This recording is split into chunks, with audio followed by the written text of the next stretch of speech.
ఎంసెట్ బైపీసీకి 8,216 మందికి slot book. రాష్ట్రంలోని pharmacy కళాశాలలో సీట్ల భర్తీకి తొలి విడత ఎంసెట్ బైపీసీ కౌన్సిలింగ్ ప్రారంభమైంది. గురువారం 8,216 మంది సర్టిఫికేట్ల పరిశీలనకు స్లాట్ బుక్ చేసుకున్నారు.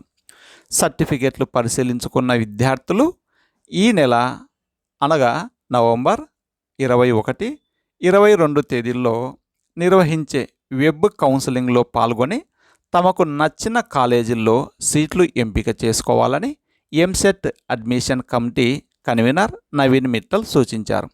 బి ఫార్మసీలో 6,678 సీట్లు, ఫార్మా డిలో 1,126 సీట్లు, బయోటెక్నాలజీలో 21తో కలిపి మొత్తం 7,825 సీట్లు ఉన్నాయని పేర్కొన్నారు.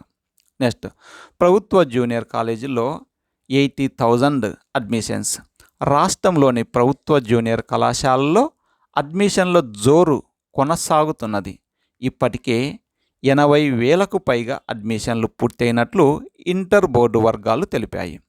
ఇంటర్ ఫస్ట్ ఇయర్, సెకండ్ ఇయర్తో కలిపి 2 లక్షల వరకు ప్రవేశాలు నమోదు చేయాలన్న లక్ష్యంతో అధికారులు చర్యలు చేపట్టారు. ముఖ్యంగా ఉచితంగా ప్రవేశాలతో పాటు పాఠ్యపుస్తకాలు కూడా అందిస్తున్నారు. నీట్, ఐఐటి, ఎంసెట్ కోసం ఉచితంగా శిక్షణ ఇస్తున్నారు. కరోనా నేపథ్యంలో విద్యార్థులు ఎవరు విద్యా సంవత్సరం నష్టపోకుండా డిజిటల్ ఆర్ ఆన్లైన్ క్లాసులు నిర్వహిస్తున్నారు. ఈ క్రమంలో విద్యార్థులను దూరంగా ఉండే ప్రైవేటు కాలేజీలకు పంపించడం కంటే దగ్గరలోని ప్రభుత్వ కాలేజీల్లో చేర్పించడం మంచిదన్న అభిప్రాయానికి విద్యార్థులు మరియు వారి తల్లిదండ్రులు వచ్చారు. మొబైల్ నెంబర్లకు వన్ టైం పాస్వర్డ్ను ఇంటర్ బోర్డు పంపించడం వల్ల ప్రైవేటు జూనియర్ కాలేజీల్లో నకిలీ అడ్మిషన్లు, డ్యూయల్ అడ్మిషన్ల విధానానికి తెరపడింది. ఈ నెల 30 వరకు ప్రవేశాలకు అవకాశం ఉండడంతో అడ్మిషన్లు ఇంకా పెరగనున్నాయి. ఒకవైపు ప్రభుత్వ కాలేజీల్లో అడ్మిషన్లు పెరుగుతుంటే మరోవైపు ప్రైవేటు కాలేజీల్లో ప్రవేశాలు తగ్గుతూ ఉన్నాయి. నెక్స్ట్, సొంత జిల్లాల్లో పరీక్షలు రాసేందుకు అనుమతి.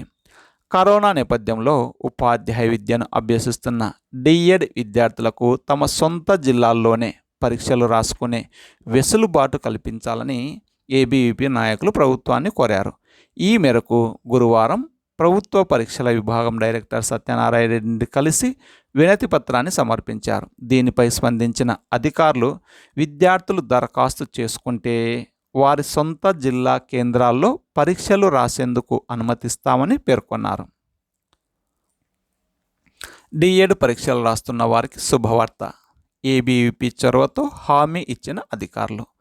తెలంగాణలో డిఈడి పరీక్షలు రాస్తున్న ఛాత్రోపాధ్యాయులకు తమ సొంత జిల్లా కేంద్రాలలో పరీక్షలు రాసుకోవడానికి వెసులుబాటు కల్పించాలని గురువారం ఏబీవీపీ ఆధ్వర్యంలో వినతి పత్రాన్ని అందజేయడం జరిగింది.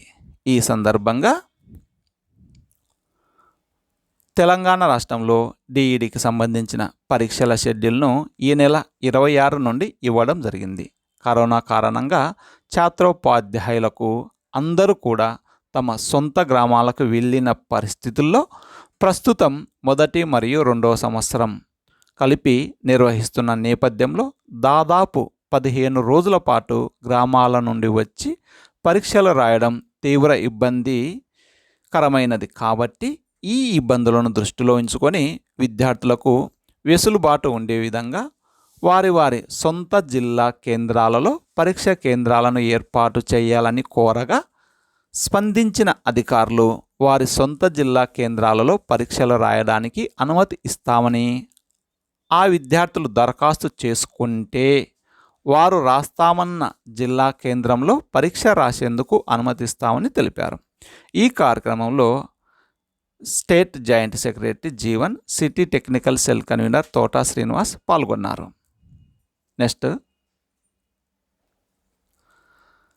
ఓబీసీ జాబితాలోకి ట్రాన్స్జెండర్స్ రిజర్వేషన్ల కల్పనకు కేంద్రం యోచన. ఓబీసీ జాబితాలోకి ట్రాన్స్జెండర్స్ విద్యా సంస్థల్లోకి ప్రవేశాలు, ప్రభుత్వ ఉద్యోగ నియామకాల్లో ట్రాన్స్జెండర్లకు రిజర్వేషన్లు కల్పించాలన్న 4 ఏళ్ల క్రిందటి సుప్రీం ఇచ్చిన ఆదేశాలను అమలు చేయడానికి కేంద్రం చర్చలు జరుపుతుంది. వారిని ఓబీసీ జాబితాలో చేర్చడంపై జాతీయ బీసీ కమిషన్ అభిప్రాయాన్ని కేంద్ర సామాజిక న్యాయశాఖ కోరింది. ట్రాన్స్జెండర్లకు రిజర్వేషన్లు కల్పించడంపై అభిప్రాయం చెప్పాలని కేంద్ర విద్యాశాఖకు సామాజిక న్యాయశాఖ లేఖ రాసింది. నెక్స్ట్, ఆంధ్రప్రదేశ్లో డిసెంబర్లో డిఎడ్ పరీక్షలు. 2018-20 బ్యాచ్ విద్యార్థుల 2వ సంవత్సరం పరీక్షలు వచ్చే నెల డిసెంబర్లో నిర్వహించడానికి ప్రభుత్వం నిర్ణయించిందని జిల్లా విద్యాధికారి రాజ్యలక్ష్మి ఒక ప్రకటనలో తెలిపారు.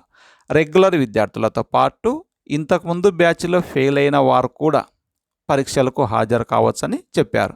రెగ్యులర్ విద్యార్థులు డిసెంబర్ 1వ తేదీలోపు ₹250 పరీక్ష రుసుము ఫీజు చెల్లించాలని, ₹50 అపరాధ రుసుముతో డిసెంబర్ 7 వరకు గడువు ఉందన్నారు. ఫెయిల్ అయిన విద్యార్థులు 6 సబ్జెక్టులకు ₹250, 3 సబ్జెక్టులకు ₹175, 2 సబ్జెక్టులకు ₹150, 1 సబ్జెక్టుకు ₹125 చొప్పున చెల్లించాల్సి ఉంటుందని తెలిపారు. మరిన్ని వివరములకు విద్యార్థులు తమ కళాశాల ప్రిన్సిపల్ను సంప్రదించాలని, సకాలంలో రుసుము చెల్లించి పరీక్షలకు హాజరు కావాలని సూచించారు. Thank you for watching.